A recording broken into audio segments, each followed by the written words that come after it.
Hello and welcome. God bless you all in the mighty name of our Lord and Savior, Jesus Christ. This video is about your soul doesn't belong to you.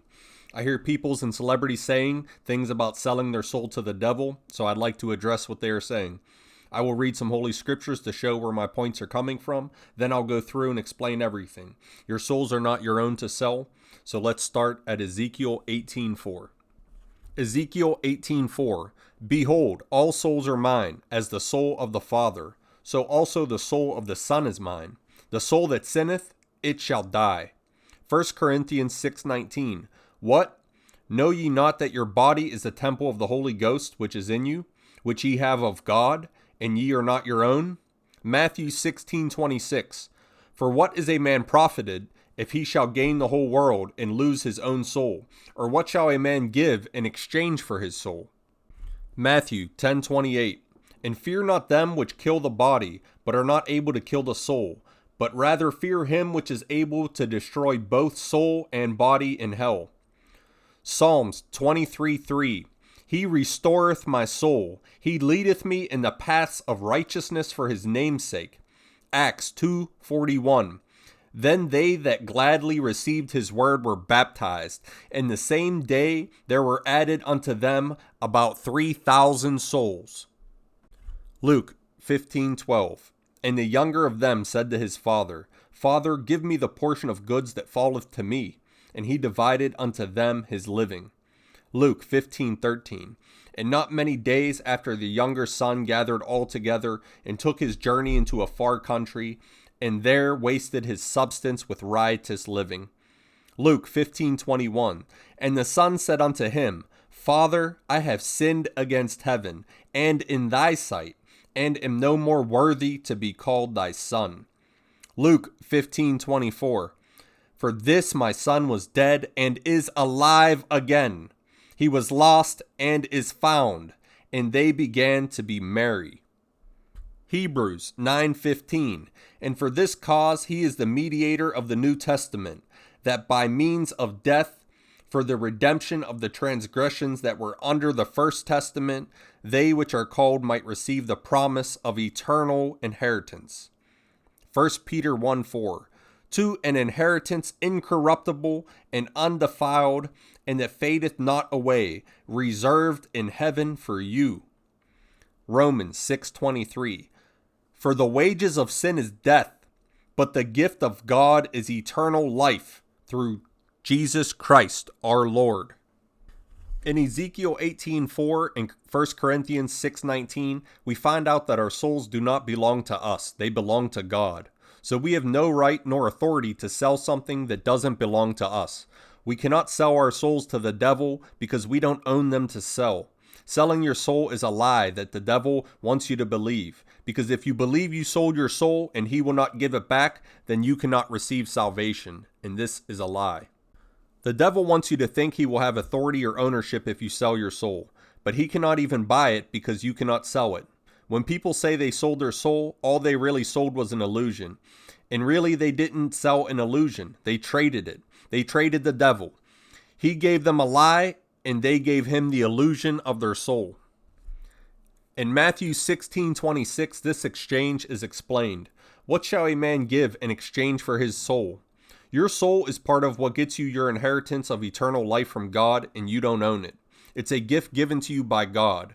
If you desire worldly things and go after the world, you lose your soul and your inheritance. This is the exchange spoken of.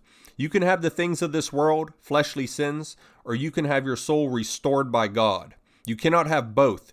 You must exchange one for the other. This is why the question is asked, what is a man profited for this exchange? It's a question asking you what your salvation is worth to you. We are told in Matthew 10:28, fear him who can kill the soul, meaning God. And it says, don't fear those who can't, which is everyone else, including the devil. If you exchange your soul for worldly things, your soul will be destroyed by God. That's the exchange. So you can't sell your soul, but you can replace it with getting something else, the world. But the good news is that God can restore you if you repent. Psalm 23:3 says, God restores your soul and will lead you. This is why you can't sell your soul, because it's always God's, and God can choose to restore it if you choose to truly repent. If the devil owned your soul, it wouldn't belong to God to restore. This is further proof of the lie the devil tricks people to believe. Look at Acts 2:41. Those who gladly received his word, meaning the gospel of Jesus Christ, what happened to them? Their souls were added.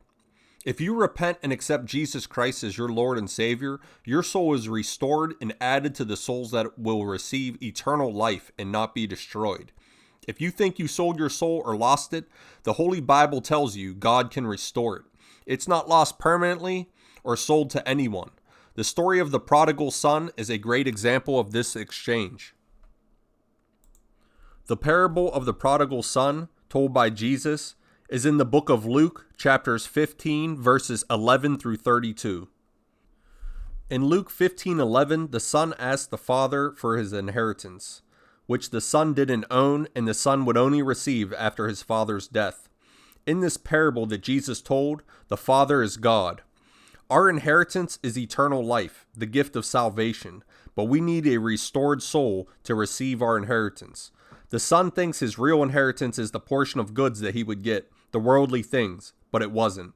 So he took the goods and wasted it all away.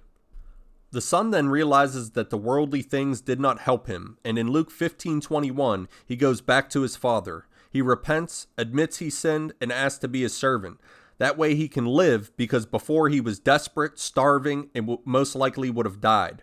In Luke 15:24, the father says the son was dead and is now alive. He was lost and now he's found. The father accepted the son back into his house as a son and not a servant. He restored him back to his place as a son. When the son said he wanted his inheritance to his father in the beginning of the parable, you only got the inheritance after the death of the father. The son is basically saying, I wish you to be dead and I'd rather have these things than your life. Upon taking the inheritance, he no longer is part of the family. It's like a payoff because his father is still alive. This is why the son came back with intentions of being a servant, and also why the son was unsure if his father would even allow him to come back. Because the son knew he wasn't just taking away money and goods from his father, he was making a statement that he wished his father was dead, and he didn't want to be part of the family, so he gave up all of his rights as a son in exchange for his worldly inheritance. But the father restored him fully as a son, just like God can fully restore the soul of those that repent and turn to him. Hebrews 9:15 goes on to explain our inheritance, which is a promise that's eternal and obtained by the death of Jesus Christ for the redemption of your sins. That promise and inheritance is eternal life, the gift of salvation, a gift that is given to you by God, because God is the owner of that soul and the gift. You cannot buy a gift from someone because it would no longer be a gift.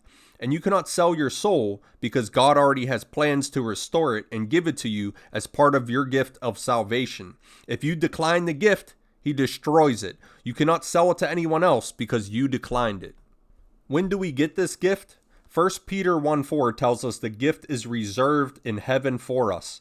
This means we can't tell God to give us our gift early, then sell it to someone else, because it's reserved for us after our life is finished. And Romans 6:23 tells us that our gift from God is eternal, and it is life that is obtained through Jesus Christ. You can't sell something that's eternal. Eternal means you will have it forever. So once we obtain our gift, it is ours eternally because God is that good. Thank you, Good Shepherd. If you thought you sold your soul, you probably know who you are in the prodigal son parable. But we all have to ask ourselves who we are in the parable and where we are. Are you the younger son or the older son? If you are the younger, are you still chasing after worldly things, or have you repented and been restored? If you are the older son, are you aware you are lukewarm?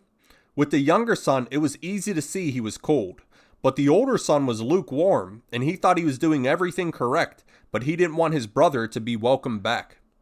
And we are never told if the older brother repented or even realized his errors after the father explained to him why it's a good thing the younger son came back. The older brother knew the father welcoming the younger son back as a son and not as a servant meant that the younger son was now entitled to the inheritance again after the father died. Now the older brother is the one being greedy and not wanting to share his inheritance. So if you're the older brother, are you upset when others you perceive to be worse than you get saved? Are you upset you might have to share heaven with people you hate, despise, or are jealous of? Or have you realized your errors as well, repented, and welcomed your brothers back? This is why Jesus says it's better to be hot or cold than lukewarm. If you are cold, you know you are lost. And like the younger brother who was jealous of what the pigs ate, you know that you need to change and you need to get saved. But if you are lukewarm, you might be like the older brother who thought he was doing everything right, but his heart was wicked and he didn't have salvation himself. The father had to explain the situation to the older brother. The older brother didn't even understand where or how he was in error. If you were being lukewarm, you might try to justify your sins, make excuses, or not even realize them. Find out who you are in the parable and where you are in your walk in it. If you haven't already let God restore your soul, He wants to welcome you back in His house and heal you. If you accept the undeserved gift of grace from God, then repent of your sins. It's never too late to start as long as you still have breath. Ephesians 2:8, for by grace are ye saved through faith, and that not of yourselves, it is the gift of God. You can't sell your soul. Remember, the devil's a liar. He comes to steal, destroy, and kill. He doesn't want you to get your inheritance. He wants to lie to you about selling your soul. He wants to tell you you're not good enough, that you're not worthy. But his argument is against God because you have salvation. And once you have that salvation, that's a gift from God. God gave it to you. You didn't earn it. So the devil's argument isn't against you about being worthy. His argument is with God. He has to take his argument to God because God is the one who gave you the salvation. You didn't earn it. So it's not yours to be worthy of. So don't listen to the devil. You can be redeemed. You can be healed. You can be restored. You can be renewed. Pray to God. Humble yourselves and pray to God. Repent of your sins and just pray. If you pray to God truly with a sincere heart, without sin in it, then God will restore you. He'll heal you. Accept Jesus Christ as your Lord and Savior. There's no other way into heaven. God bless you in the mighty name of our Lord and Savior, Jesus Christ.